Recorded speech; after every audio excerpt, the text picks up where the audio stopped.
Revenons à l'OM. Exactement. Et puis, supporter de Montpellier, on vous attend un peu plus tard si vous avez des coups de gueule à passer, parce que c'était chaud dans les tribunes aussi. On en reviendra d'ailleurs. Il y a pas mal de problèmes de supporters. Zakarian, les premiers entraîneurs vont pas tarder à sauter. Je trouve que déjà, on est en train d'établir un record là. Dans la sac race, on n'en a pas eu un seul qui a sauté encore. Dans la sac race française, il paraît que c'était Stéphane qui était en tête.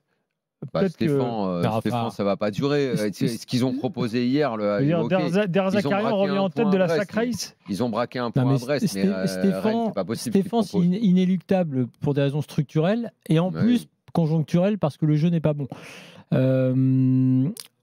Même si, évidemment, à mon avis, l'arrivée en forme de certaines recrues vont peut-être le sauver provisoirement.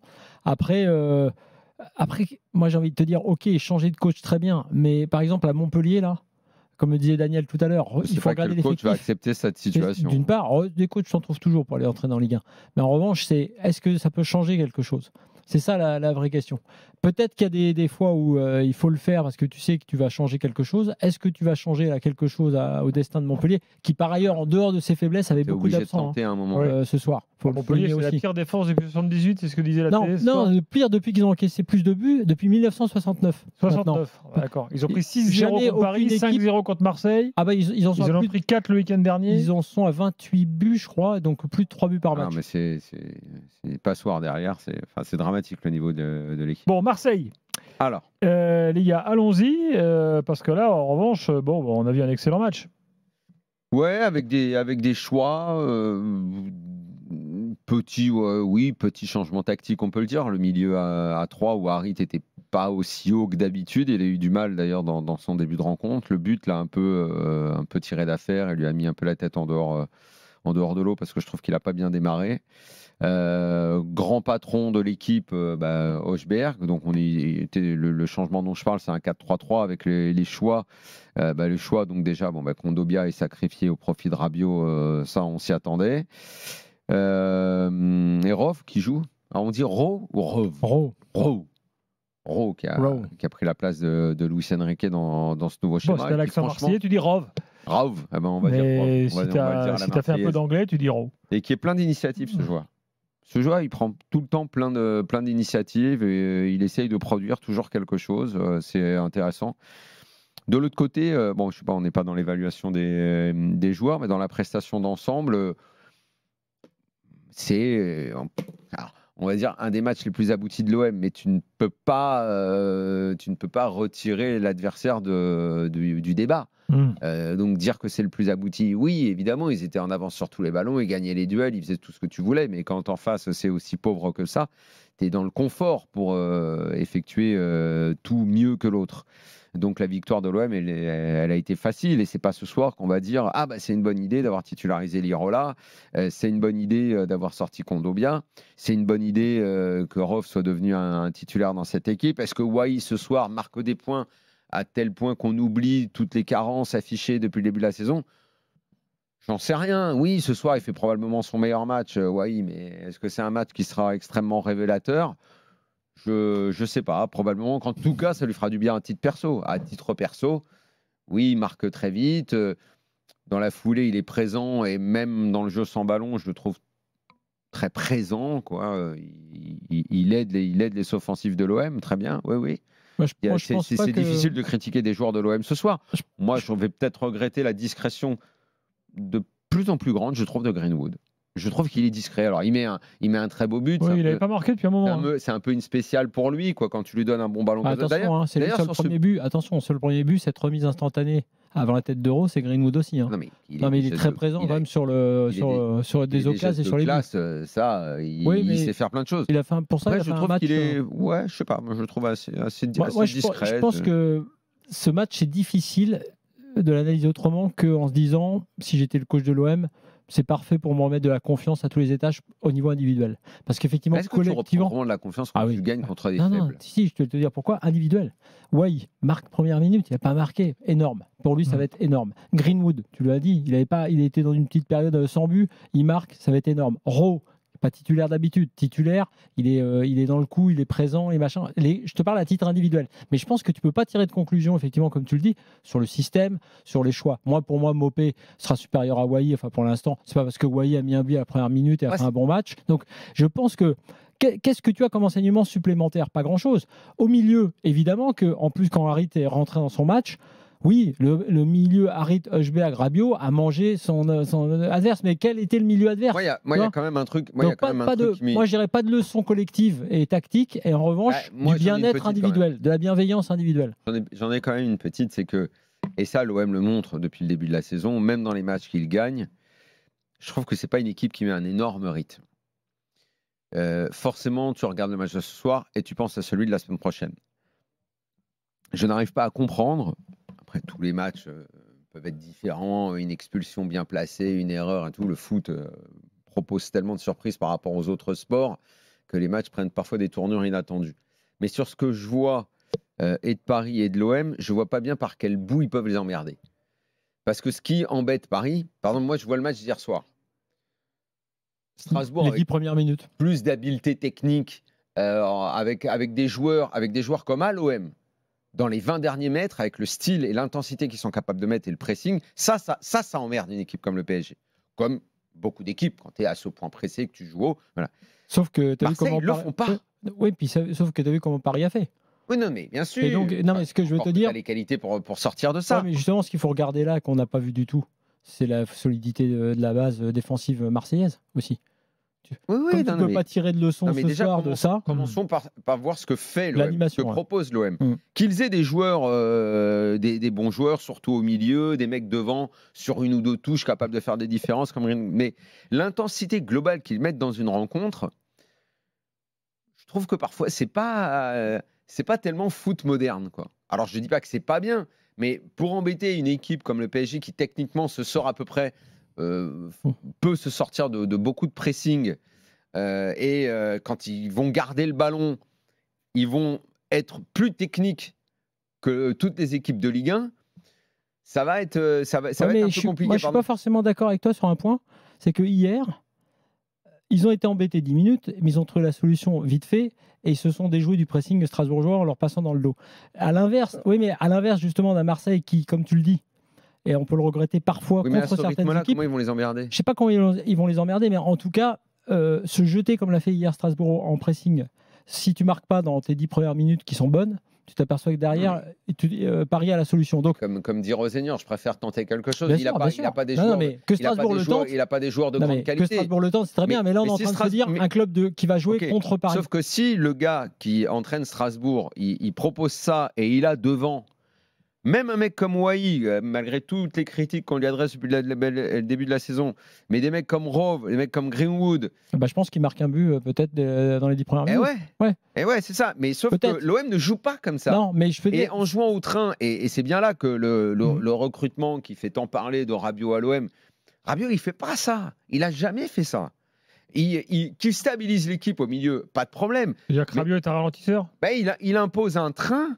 où je prends la balle, je me retourne, je mets un peu la balle derrière. Après, oui, je vais avoir des passes précises, je vais être un joueur propre, je suis un joueur juste, il a une belle technique, il en impose physiquement au milieu.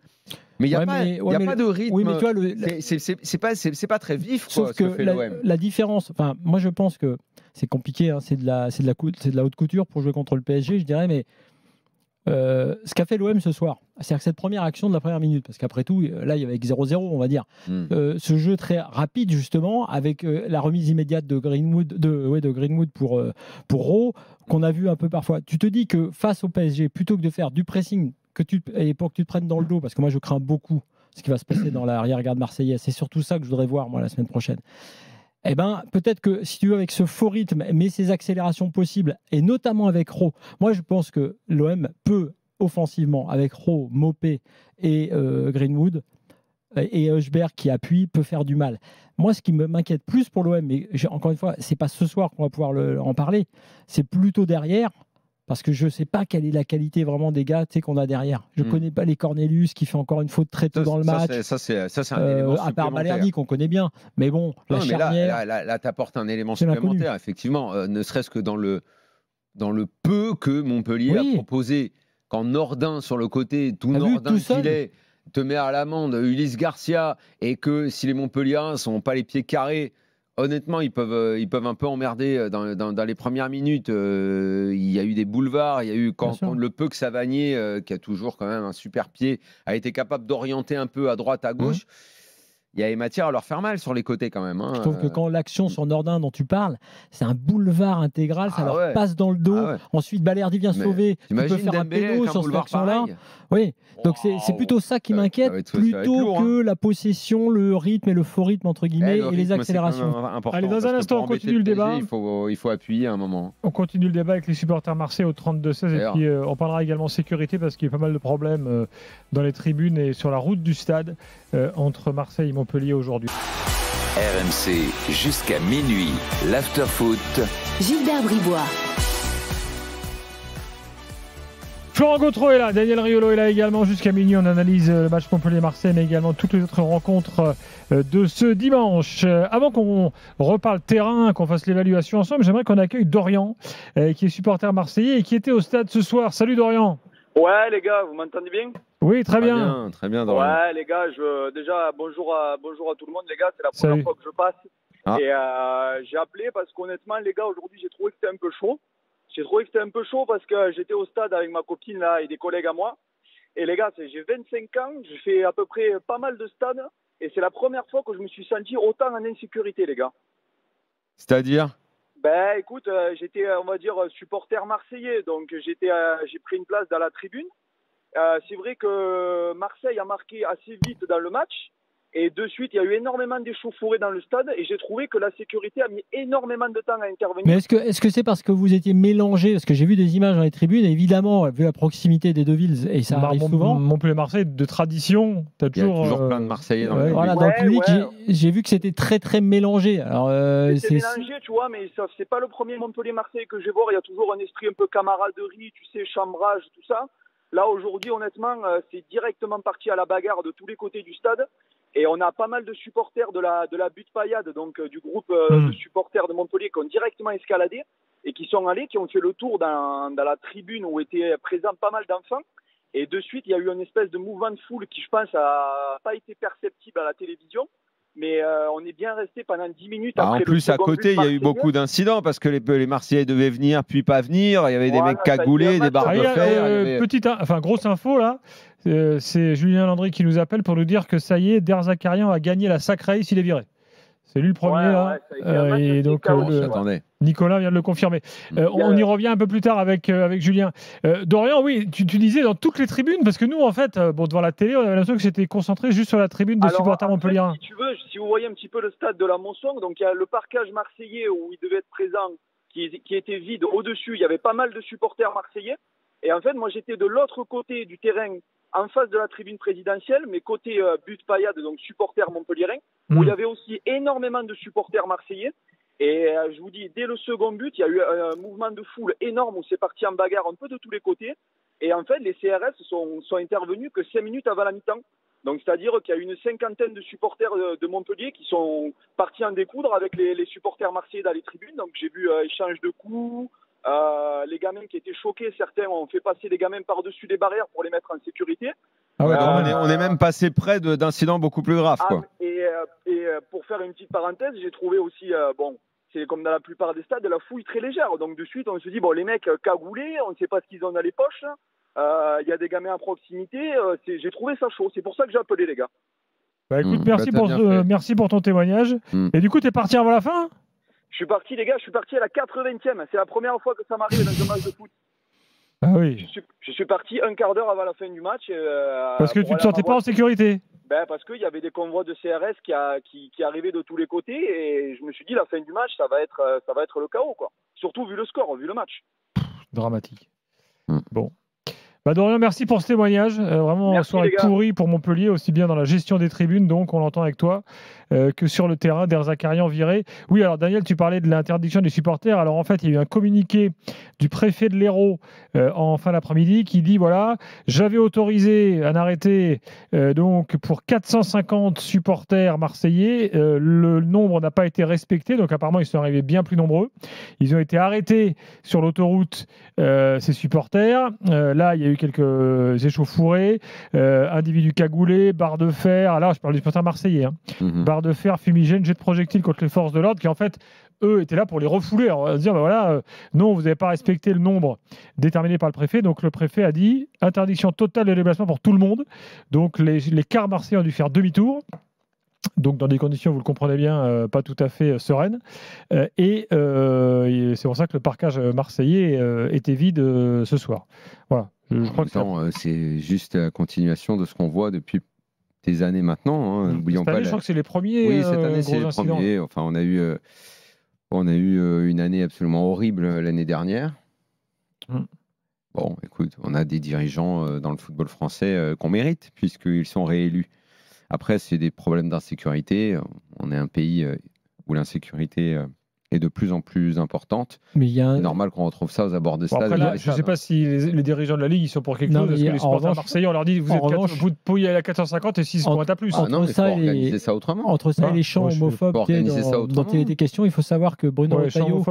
Les déplacements de supporters, depuis combien de temps on en parle que c'est un problème. Mais les gars, le ministre de l'Intérieur s'est saisi aujourd'hui, dans un tweet ce soir, de la situation global en demandant une réunion avec les dirigeants du foot français. Donc là, c'est là qu'on va voir ce qu'ils font. Et donc pour plusieurs raisons. Donc global, c'est-à-dire chant homophobe hier soir au Parc des Princes, je pense plus violence. Il y a les mêmes réunions tout le temps. L'année dernière, il y en a eu des réunions. Je suis même allé au ministère pour ces réunions-là. Il va y avoir l'ANS, les avocats, les machins. Ça va tout le temps tourner en rond. Ça va être les mêmes histoires. Peut-être. Il ne se passe jamais rien.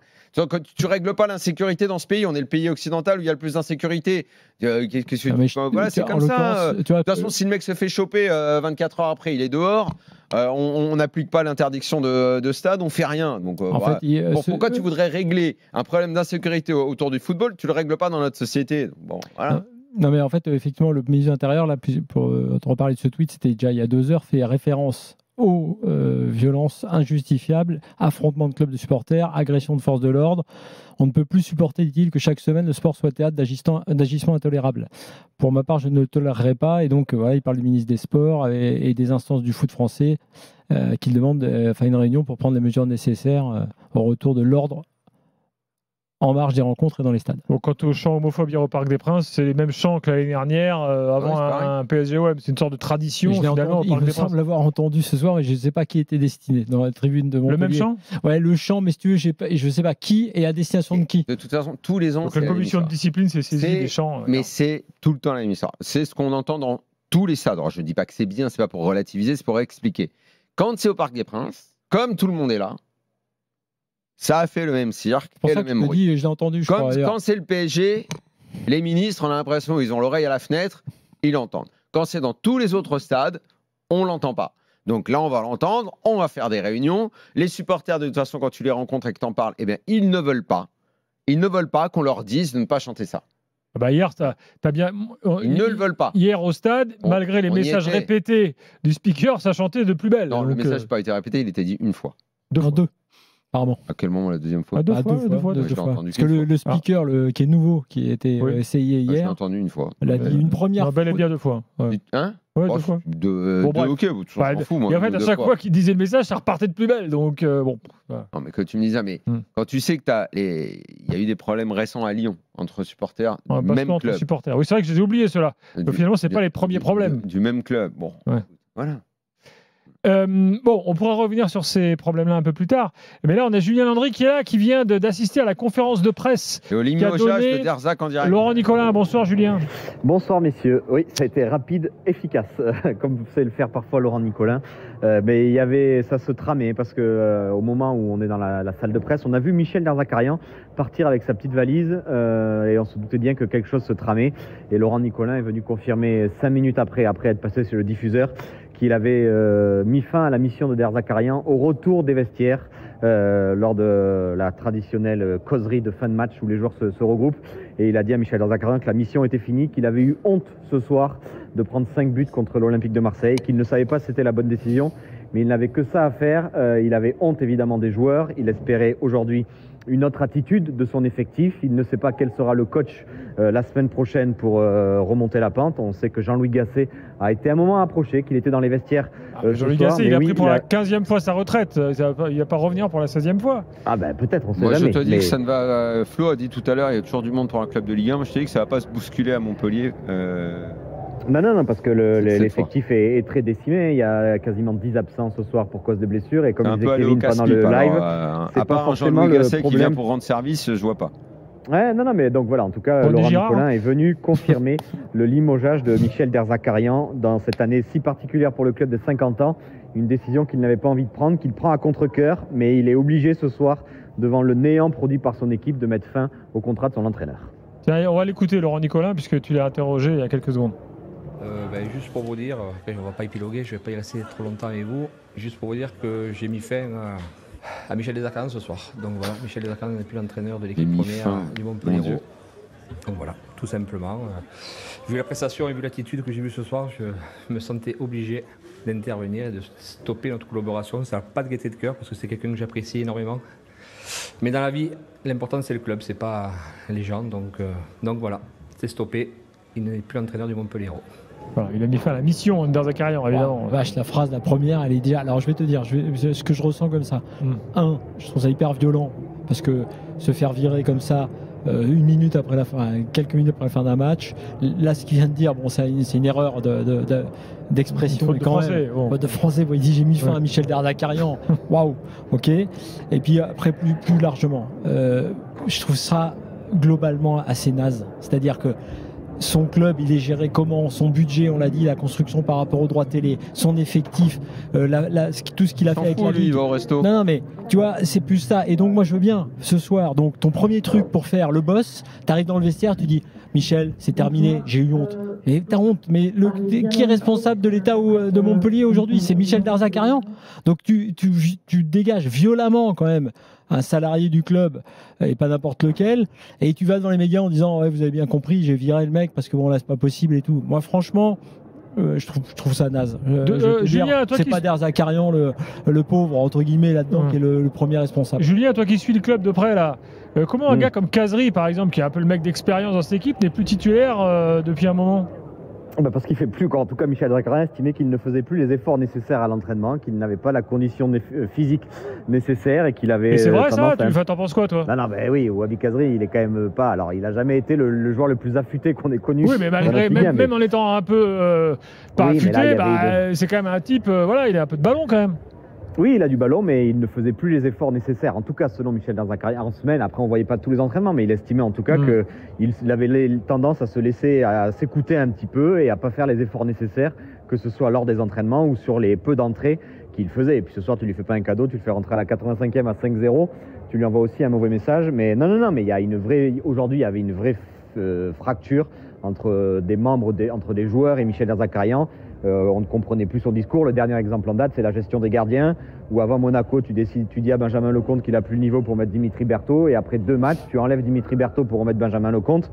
La gestion de cet effectif par Michel Derzakarian semblait être très compliquée, et les joueurs avaient du mal à suivre aujourd'hui le coaching de Michel Derzakarian. Alors Laurent Nicolin ne voulait pas s'en séparer. Il disait que tant que les joueurs suivent mon coach, j'irai jusqu'au bout avec lui. On rappelle qu'il était en fin de contrat au mois de mai, mais que la prestation de ce soir était sûrement celle de trop pour Laurent Nicolin, même si évidemment la forme laisse à dire, mais c'est souvent comme ça chez comme Loulou, comme Laurent, ils ont tendance à être pareils. Mais c'est vrai que la forme, et que ça se sentait depuis quelques semaines que l'aventure de Michel Derzakarian était toute proche de finir, surtout que le calendrier à venir était important pour les Montpelliérains, avec des réceptions de Toulouse, un match au Havre, à Saint-Etienne. Le vrai championnat de Montpellier démarre et il fallait sûrement faire quelque chose avant d'attaquer ces 4 matchs capitaux pour l'avenir du club. L'année des 50 ans, on le rappelle, il y a aussi cette donnée en compte. C'est les 50 ans du club et que Laurent Nicolin veut absolument maintenir son club en Ligue 1. Merci Julien. Bonne soirée messieurs. Salut, bonne soirée. On va reparler de l'OM dans quelques instants, mais du coup le fait que Derzakarian se fasse virer fait réagir. Adrien au 32-16 est avec nous. Adrien, bonsoir. Salut After. Adrien, Derzakarian viré, tu estimes que c'était la décision à prendre, toi qui es supporter de Montpellier? Il y a beaucoup de choses à dire. Pour moi, oui, c'est le fusible. Derzakarian n'est pas entraîneur de Ligue 1. Par contre, je rejoins ce qu'a dit Flo. C'est honteux ce qu'a fait Laurent Nicolin de virer en prime time devant tout le monde Derzac. C'est pas quelqu'un que je tienne dans mon estime, Derzac, il n'y a pas de souci, mais c'est honteux ce qu'il a fait. Un entraîneur peut démissionner après un match, il n'y a pas de souci. Mais faire ce qu'il a fait là, voilà, le club est géré comme une poubelle. Justement, voilà. Il gère le groupe Nicolet, et ben le club est géré comme une poubelle. Et il ne sait pas gérer le club, il est complètement à la rue, Laurent. Il est complètement à la rue, il est en train de souiller le club, vraiment. Enfin, t'as d'autres exemples concrets là parce que... Sur quoi sur sa gestion. On peut commencer déjà avec les lipettes qu'il fait à Vincent Labrune. Donc déjà, il est responsable de ce qui se passe actuellement. Le fait qu'on n'ait pas d'argent, on est à moins 40 millions d'euros quand même. On n'a pas vendu un seul joueur, donc je ne sais même pas. Vu qu'il nous dit à chaque fois qu'on est économie, si un club descend avec moins 40 millions, je pense qu'on est à moins 80 l'année prochaine, au minimum. Et vu qu'on n'a aucun joueur avec une valeur marchande digne de ce nom, on va descendre en national. Parce que là, aujourd'hui, on vire Derzac, il n'y a pas de problème. Je pense que j'ai entendu Daniel dire qu'on a une équipe, vraiment, il n'y a pas un joueur de Ligue 1, mais il n'y a pas un joueur qui est au niveau de la Ligue 1, mais je pense que Derzac les a rendus encore plus mauvais que ce qu'ils ne sont. On n'a pas un entraîneur digne de ce nom, donc si on avait eu un entraîneur il y a 1 an et demi, au lieu de déjà prolonger Derzac, on l'a gardé pour faire copain-copain. C'est la limite du système un peu famille à Montpellier, quoi, où souvent le gars du club, il est privilégié. Oui, mais c'est terminé. Le club, ce club familial, c'est terminé, c'est fini. On est dans un autre football, et je pense que réellement, la seule chose, Laurent, qu'il doit faire, s'il est un peu intelligent, c'est de se mettre en retrait, de garder un peu de part dans ce club et d'ouvrir le capital. Sinon, on est mort. Le stade. Ouais, mais qui ça va intéresser de venir mettre des sous à Montpellier? Personne. Mais oui. Mais le mec, il fait même pas un effort pour rendre attractif ce club. Je pense que Montpellier, qui est une ville attractive, que oui, qu'on a quand même une histoire. Je veux dire que quand même Toulouse, qui aurait pensé que Toulouse aurait été racheté un jour, réellement? Toulouse, Reims a eu une ouverture de capital. Le Havre, machin, toutes les équipes, et nous, on est là. On est quand même un club qui a été champion de France il y a 10 ans, et on est minable. Vraiment, on est minable. Donc tu veux dire, au moment où tout le monde se bat contre la multipropriété, les fonds d'investissement américains et tout, toi, tu veux que le club familial soit vite vendu? Non, pas une ouverture du capital, c'est primordial. Je pense qu'on peut au moins... Tu sais, aujourd'hui, il n'y a plus d'ouverture de capital, il y a vente, pas vente. Excuse-moi, mais Gilbert, pour te répondre, cette histoire de baston contre machin, quand on aura, pas cette semaine, on a Coupe d'Europe, mais la semaine prochaine, il faudrait quand même qu'on se penche un petit peu là-dessus, qu'on fasse un peu le bilan, parce que le club famille machin comparé à je suis géré de telle et telle façon, ça mérite un bilan un petit peu plus précis. Je ne sais pas si c'est toujours partout négatif quand tu vois le potentiel de certains clubs et le développement qui était possible. On pourra parler de Strasbourg. Tu sais qu'à Strasbourg, l'opinion commence à se retourner doucement. On pourra parler de Rennes, qui est gérée depuis les débuts des années 2000 par une famille, et qui plus est une famille richissime et qui adore la région et qui adore la Bretagne et qui va mettre une dynastie à la tête du club, puisque maintenant tu as même les petits-enfants et les neveux ou les petits-enfants, j'en sais rien, 2 jeunes étudiants et qui s'apprêtent à reprendre le club parce qu'ils sont en plein quai. Est-ce que ça marche à tous les coups? Franchement, on peut faire un bilan. Et Strasbourg, puisque tu en parlais, moi, quand je vois ce que fait Rosenior depuis qu'il est arrivé avec la bande de jeunes qu'il a, là, qu'on connaissait à peine, écoute, je sais pas. C'est famille aussi à Nantes. Et à Nantes, ils ne veulent qu'une chose, c'est que Kita s'en aille. Et dans le même temps, on dit, ouais, mais si c'est pas Kita qui met l'oseille, ça fait bien longtemps que le club est à la rue. Ok, mais qui peut mettre l'argent à part lui? Est-ce qu'il y a des gens qui sont là, prêts à racheter le club? Ou est-ce qu'il faut forcément aller vers les fameux fonds anonymes pour les reprendre? Je sais pas s'il y a des vérités là-dessus. Je suis pas aussi catégorique. Les supporters de foot, parfois, idéalisent des choses. Ils idéalisent un fonctionnement de club, ils idéalisent des situations, ce qu'il faut être ou ne pas être pour faire fonctionner un club, pour que ce soit romantique, que ce soit beau. C'est basique en fait, tu sais que l'inconnu fait peur. Donc là, par exemple, à Montpellier, tu as la famille Nicolin depuis la création du club. L'inconnu fait peur. Peut-être que demain, si c'est un Américain qui débarque, on va se poser des questions. C'est pas forcément l'inconnu, il y a un a priori par rapport au blé. Donc quand le blé est en plus un blé qui n'a pas d'identité, où tu ne vois pas la tête de la personne qui met les billets, et que tu ne peux pas en gros te retourner face à un patron. Oui, c'est compliqué. Alors soit tu as un système allemand Et on te dit, bon, il faut que ce soit un 51% détenu de cette façon-là, il n'y a pas d'investisseurs étrangers, mais c'est pas notre système à nous. Donc, est-ce que dans notre système à nous, il y a une règle ?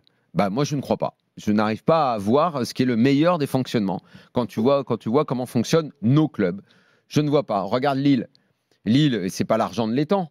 Et pourtant, Olivier Létang est un de nos meilleurs présidents. Le club était à la dérive quand Gégé Lopez s'est barré. Il a tout redressé. Le club est bénéficiaire à tel point que même l'amputation des droits télé, ça ne l'a pas handicapé. Donc, c'est la compétence qui va compter. Mais les sous, ce n'est pas l'Étang qui les met. Il y a un fonds, il y a des investisseurs derrière qui laissent visiblement bosser Olivier Létang comme président. À Montpellier, c'est la famille. Ça a été formidable pendant des années. Mais si à un moment, Laurent Nicolin, il n'est plus du tout compétent, de toute façon, il n'est plus du tout compétent parce qu'il trouve que la Ligue était bien gérée. Il ne s'inquiétait pas jusqu'à début juillet de ne pas trouver, de diffuseur. Ah, et Caillot à Reims, c'est la même. Hein. Caillot, mais il faut qu'il aille tous les dimanches à l'église mettre un cierge d'avoir trouvé la cour et les mecs qui lui gèrent le club. Hein. Oui, parce qu'eux, ils sont compétents. Oui, mais alors lui, Daniel, heureusement qu'on le laisse prendre aucune décision. Non, mais Daniel, c'est intéressant ce que tu dis. Mais regarde, en faisant le bilan, tu tires déjà quelques conclusions. Le choix des hommes pour trouver la compétence et le fait de savoir s'entourer, c'est déjà une qualité. Moi, ce que fait Caillot à Reims, c'est une qualité. Toi, tu le critiques en disant il est nul. Franchement, parfois, ça te tombe dessus. Non, d'accord. Parfois, c'est là. Non, ça ne te tombe pas dessus sur le recrutement. Ce que je veux te dire, c'est que Laurent Nicolin, là, aujourd'hui, dans la structure du club telle qu'elle est, là, ça ne va pas parce que lui est en prise directe avec la gestion de son club et clairement, il n'y arrive pas. Je suis d'accord avec Adrien. Et ça remet mais ce n'est pas une remise en cause du modèle familial au sens large. Si Pinot, par exemple, ou Arnaud derrière, eux, s'ils trouvent les gens compétents qui vont gérer le business. Mais Pinot, tu sais combien il en a essayé déjà ? Non, mais je suis d'accord, je te dis. Tu sais combien il en a essayé ? Oui, peut-être. Sauf qu'après, tu ne sais jamais où il est le pouvoir. Et il y a le DG de telle filiale. Sûr. Et le patron, le directeur de telle filiale. Non. On a l'impression qu'ils sont 1000 à diriger ce club. Non, c'est pas tant ça. Non, mais un peu quand même. Non, bien sûr, mais c'est pas tant ça le problème. Tu as raison. Ce que je veux te dire, c'est que l'exemple de Caillot est intéressant. À Rennes. Ouais. Oh, ça va, il est à Rennes depuis 2 ans. Non, je suis pas assez breton pour. Oui, il va encore repartir dans l'after. C'est possible ça. Ça fait longtemps que tu n'es pas reparti. Non, mais si tu veux, tu as parlé de la compétence. Je pense que c'est ça qui compte. C'est est-ce que celui qui met l'argent est capable de déléguer à des gens compétents et de leur faire confiance sans leur mettre des bâtons dans les roues à tout moment. C'est ça l'histoire. L'histoire de Rossignol et de Strasbourg, oui, c'est bien, mais c'est récent, c'est tout chaud, on va voir. En revanche, effectivement, le modèle strictement à l'ancienne, c'est-à-dire familial et géré par la famille systématiquement, c'est-à-dire en prise directe par celui qui est le président, le baron local. Ouais, là, clairement, c'est compliqué. Là, on est un peu dans un coup de tête, quoi. Ouais. Je remercie Adrien au 32-16. En fait, Laurent Nicolin qui a cassé Jean Bouise. Je remercie. Surtout Vincent Labrouille. Oui, c'est vrai qu'ils se ressemblent en plus les deux. Je remercie Adrien au 32-16 et on aura l'occasion de revenir sur Montpellier, peut-être demain soir, on verra dans l'after. Faut qu'on finisse notre analyse marseillaise. On n'a pas fini du coup, puisque les infos sont succédées entre les problèmes de sécurité au stade. D'ailleurs, on reçoit beaucoup d'appels de supporters très en colère, des Marseillais comme Montpelliérains ce soir, de la gestion des tribunes. Donc peut-être que d'ici minuit, on en réceptionnera d'autres. De quoi, au bout d'un moment ? Les supporters, ils ne font que chialer, que c'est jamais de leur faute et que c'est toujours parce que ça a été mal géré. Là, c'est surtout les témoignages de gens qui ont... Daniel, c'est surtout les témoignages de gens qui ont eu peur, en fait. Ah oui, les témoignages de gens qui ont vu de près une catastrophe, ça, je veux bien les entendre. Mais tu remarqueras quand même qu'à chaque fois et que tu fais des réunions avec les supporters ou les représentants de bras, mais ça a été mal géré, on nous a dit ça, et ça, c'est jamais de leur faute. Alors que la violence, elle émane d'eux principalement. Elle émane d'eux parce que ils vont la chercher. Qu'ils arrêtent de nous raconter des histoires, c'est la vérité. Et après, on prend des foudres pendant 4 jours sur les réseaux et partout. Vous n'y connaissez rien, vous savez pas, c'est pas de notre faute, c'est parce que ceci. Oh là, ça va, on la connaît l'histoire, on la connaît. Allez, l'OM dans quelques instants, évaluation. Juste la phrase mythique. Avant de passer aux autres matchs. Puisqu'on parlait de coup de tête et de Jean Bouise, j'entretiens 11 imbéciles pour en calmer 800. Je ne rappelle pas la phrase dans la. Bien sûr, une des phrases les plus importantes du film. Allez, à tout de suite dans l'after. RMC, l'after foot. RMC, jusqu'à minuit, l'after foot. Gilbert Bribois. On est là. Il est 23h28, Florent Gautreau est là, Daniel Riolo est là. Montpellier donc change d'entraîneur, on ne connaît pas le successeur pour l'instant de Derzakarian. Pour l'instant, on va conclure sur l'OM. Il faut quand même qu'on fasse une évaluation. Tout à l'heure, vous avez parlé de Wai.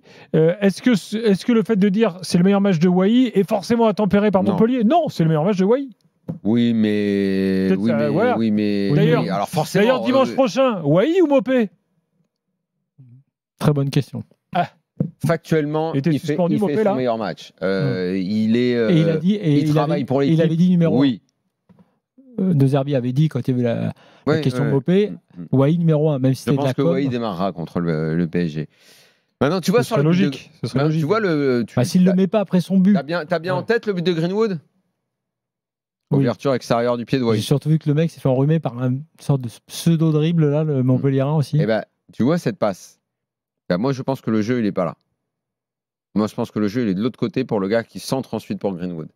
Donc, même dans cette action vous avez un peu de chance. Qui vaudra peut-être une passe décisive à Wai, même si je pense qu'à partir du moment où un mec fait un dribble, pas une décisive, parce que derrière, il y a une touche de raison, mais ça va tomber dans les passes décisives. T'as raison, maintenant, c'est comme ça. Maintenant, quand il y a deux touches après, et il y a passe décisive. Évidemment que c'est ridicule, mais ça tombera dans la case passe décisive. L'action en elle-même, c'est une ouverture, c'est un externe, il lui met machin. Il lui met peut-être pas assez forte d'ailleurs. C'est ensuite le dribble de Greenwood qui fait toute la diff. Mais tu vois, même dans cette action-là, qui est à mettre à son crédit, je pense pas que le jeu soit de la mettre ici. Je pense qu'il est mieux de l'autre côté. Je sais plus quel est le joueur qui part, mais qui est mieux placé. Et que ça se termine ensuite par un petit centre sur... voilà. Donc oui, il y a bon match de Wai. Ouais, ok. De toute façon, tu vas pas te mettre à chaque fois à dire oui, mais c'était contre un tel... T'attends les matchs, tu fais les matchs les uns derrière les autres et là, il y a le PSG. Moi, je pense que même s'il a fait un très bon match ce soir, et même si De Zerbi, dans sa communication et on va dire dans le fait qu'il veuille remettre ce mec sur les rails, à l'introniser numéro 1 et qui commencera peut-être contre le PSG, je pense vraiment intrinsèquement, et l'exemple de Daniel est bon, mais il y en a d'autres, que Mopé est un joueur qui, à mon avis, colle plus à la mentalité et même à la stratégie de Zerbi que Wai. Bon, voilà. Et j'ai des doutes depuis le début sur Wai. Ils vont pas être levés pour répondre à ta question uniquement parce qu'il a fait un bon match ce soir. Parce que oui, quand même, l'opposition compte. La seule chose, c'est que quand tu arrives à l'OM avec cette pression et que tout le monde, comme on l'a déjà dit nous ici, a des doutes légitimes sur le fait que Wai puisse passer cette marche, le fait de pouvoir marquer au moins et de prendre de la confiance, au moins ça te remet dans le jeu.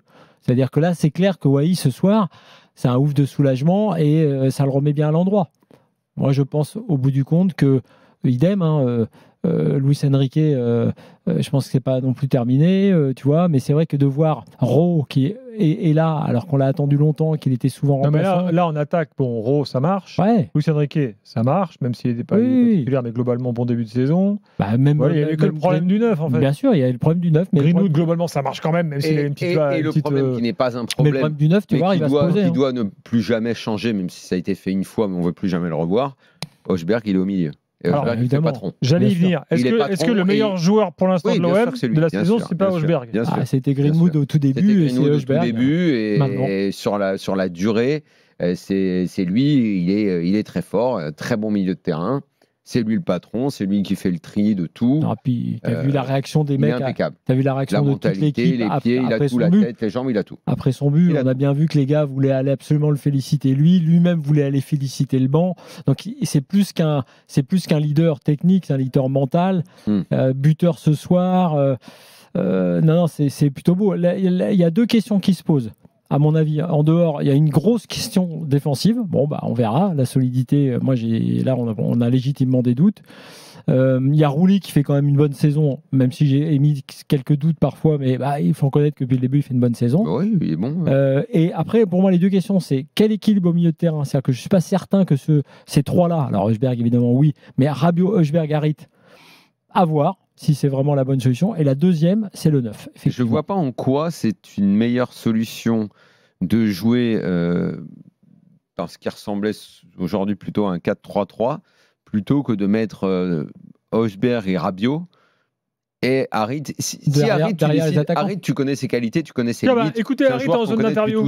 On n'a pas entendu encore de réaction marseillaise. On va écouter. Offensivement, mais surtout défensivement, et je pense que c'est de bon augure pour la suite. Joli but pour toi. Un match plein. Tu n'avais pas eu trop de temps de jeu entre le match de Lyon et le dernier match d'Angers. Ça y est, c'est reparti pour Amin Harit. Si, j'avais joué à Strasbourg. Oui, c'est pour ça que je dis entre. J'avais pas été très bon, d'ailleurs. Non, c'est bien. C'est ces matchs-là qu'il faut, qui donnent beaucoup de confiance. Moi aussi, le fait de marquer, d'être décisif, c'est quelque chose qui est important pour moi. Je sais que c'est quelque chose sur laquelle je dois travailler. Et je pense que c'était important. Voilà, l'efficacité offensive ce soir, elle était là. Et c'est que du bon, que du positif. Prêt pour dimanche prochain ? Bien sûr, on va se reposer, on va prendre soin des jambes et des têtes et on va attaquer le match comme il se faut. Il n'y a pas de souci à se faire. Vous avez commencé à en parler entre vous dans le vestiaire ? Non, pas encore. Merci Aline. Bonsoir. Amin Harit qui était. On enchaîne avec Wai. Tiens, il y a Eli Wai qui est là. Tiens, on va écouter ce qu'il nous dit. C'est importante. Un but dès la première minute, c'est reparti pour le Wai time. Ouais, c'est ça. C'est vrai que ça fait plaisir. Ça faisait longtemps et en tout cas, je suis très fier, très content d'avoir pu aider l'équipe comme ça. Qu'est-ce qui s'est passé dans ta tête sur ce premier but dans le jeu avec l'OM ? Ça a été un soulagement ? Comment ça s'est passé ? Non, bien sûr, je suis resté concentré et je savais qu'il allait en avoir une et il faudra la mettre au fond, c'est ce que j'ai fait.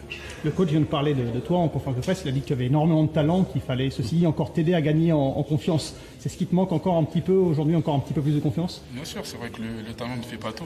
Aujourd'hui, on sait qu'il faut travailler et c'est ce que j'essaie de faire chaque jour pour progresser. On t'a senti bien dans ta tête, physiquement aussi, parce que tu as fait beaucoup d'efforts, même sur le plan défensif, aller récupérer des ballons.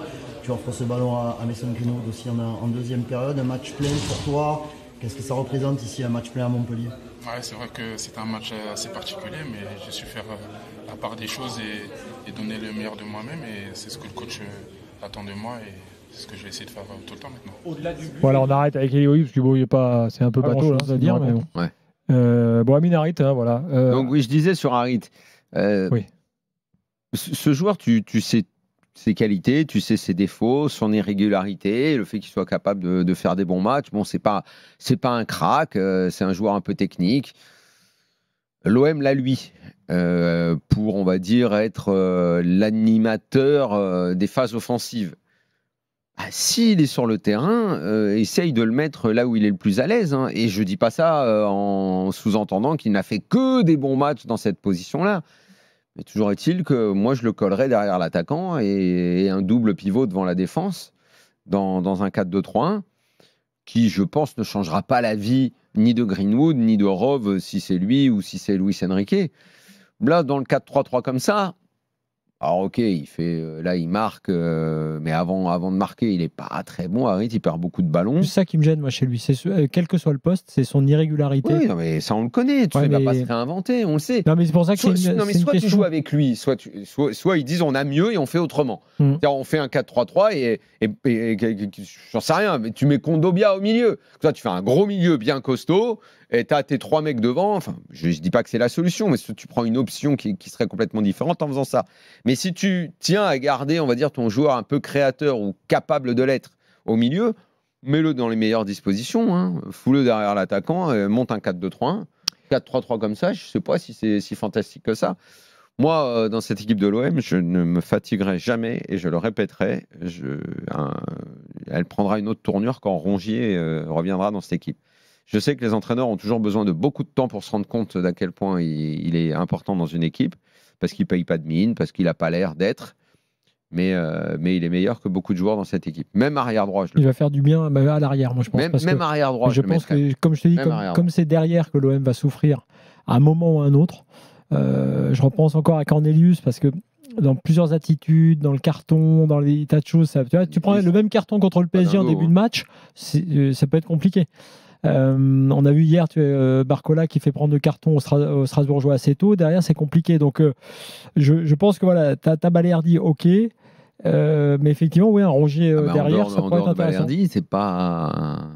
Brassier est déjà sur le banc. C'est pas dingue. Hein. Bon. Pas dingue. Ça permet de constater que la greffe de barbe d'Amin Harit a réussi. Tu sais qu'il a fait une greffe de. Ah oui ? Ouais. De barbe. de barbe. Ah, je ne savais pas. Beckham aussi avait fait ça. C'est pour les cheveux. Toi, malheureusement, nos reporters nous avaient raconté ça en juin dernier, je me souviens très bien. Barbe, je ne savais pas que ça se faisait. Ça se fait, d'accord. Je vais y penser. T'as besoin de. On m'a dit Pister. Naturellement, ça pousse pas. Non, si, ça pousse, mais lentement. Très bien. Pablo est avec nous. Salut Pablo. Bonsoir tout le monde. Pablo, supporter marseillais. Tu nous as écouté là. Est-ce que globalement tu es d'accord avec ce que tu as entendu? Ah oui, complètement. Pour moi, en fait, pour revenir sur ce que disait Daniel, Rongier doit rentrer au milieu de terrain à la place d'Harit ce soir, par exemple, dans un 4-3-3, avec un Rongier, Hochberg et Rabiot au milieu de terrain. Je pense que les trois de devant pour foutre le feu, avec de la projection de Rabiot et compagnie, ça peut être une solution aussi. Mais en vérité, globalement, d'accord avec tout ce que vous avez dit sur les joueurs et sur le résultat du match. Parce que ce soir, voilà, même le 5-0, c'est sympa, c'est à nuancer, parce qu'on joue Montpellier, qui est déjà, clairement, on est à la 8e journée, pour moi, ils sont clairement dans le wagon pour tomber. Et puis, en fait, moi, je voulais surtout dire que ce match-là nous permet de reprendre 3 points d'avance sur le petit groupe qui nous avait un peu rattrapé, là, qui est à 14 points, et que l'OM, globalement, je pense qu'on va pas vivre une saison folle. Tu veux dire qu'on a le podium, là, c'est ça que tu veux dire? Ouais, je pense clairement que l'OM... Monaco, en fait, Paris, Marseille, reste à voir l'ordre? Ouais, voilà. Non, mais même, je pense que l'OM est un ton en dessous du PSG et de Monaco, qui sont vraiment... On disait ça l'année dernière à un certain moment dans l'automne, hein, avec Marseille. Et au final, ça n'a pas fonctionné comme prévu. Ouais, mais en fait, l'année dernière, on a traversé une période tellement galère à l'automne, là, ça a été tellement affreux, que je pense que... Et l'année dernière, elle a oublié cette saison, mais cette année, en fait, j'ai pas envie de tirer de plan sur la comète, mais quand je regarde, parce que moi, je regarde absolument tous les matchs les week-ends. Quoi, tous les matchs de Ligue 1, tu veux dire? Ouais, je regarde absolument tous les matchs de Ligue 1 ce week-end, les week-ends. Donc en fait, ça fait quelques matchs que je regarde Lille, que je regarde Lens. Alors ouais, c'est sympa, ça produit du jeu, mais je les trouve trop inconstants pour venir aller chercher la 3e place, alors que l'OM, on est constant dans le fait qu'on soit monorhythme mais incapable d'accélérer dans le jeu. En revanche, on gagne nos matchs. Alors on vient de passer 2 matchs compliqués là contre Strasbourg et Amiens et Angers, mais en soi, je ne vois pas plus mauvais que les autres et en plus, le fait de jouer qu'un match par semaine, clairement, nous, on va avoir un rythme très tranquille toute l'année. J'ai du mal à imaginer l'OM d'un coup chuter du podium, en fait. Bon, bah écoute, oui, Pablo, moi, je on verra. ne peux même pas l'envisager. Je dis pas que c'est impossible, mais l'envisager... Oui, il n'y a pas de Coupe d'Europe. Ce serait totalement anormal. Exactement, on est d'accord là-dessus tous. Maintenant, bon, c'est peut-être un peu tôt pour dire qu'on a le podium, on verra. On peut avoir une équipe un peu canon, je sais pas, moi, hein. Tout à coup, aujourd'hui c'est un peu difficile de dire laquelle, peut-être Lyon, après tout. On va en parler dans quelques instants de l'OL. Déjà, on n'a pas gagné Pierre Sage. Mais je pense qu'on a arrêté la guigne. Peut-être même qu'on lui a porté bonheur. Peut-être que c'est un renversement dans l'histoire de l'after. On va voir avec le prochain invité si pareil, on lui porte bonheur. Pierre Sage est venu la semaine dernière. Pam, 4-0 au Havre. On en parle dans quelques secondes. Supporter lyonnais, on vous attend au 32-16.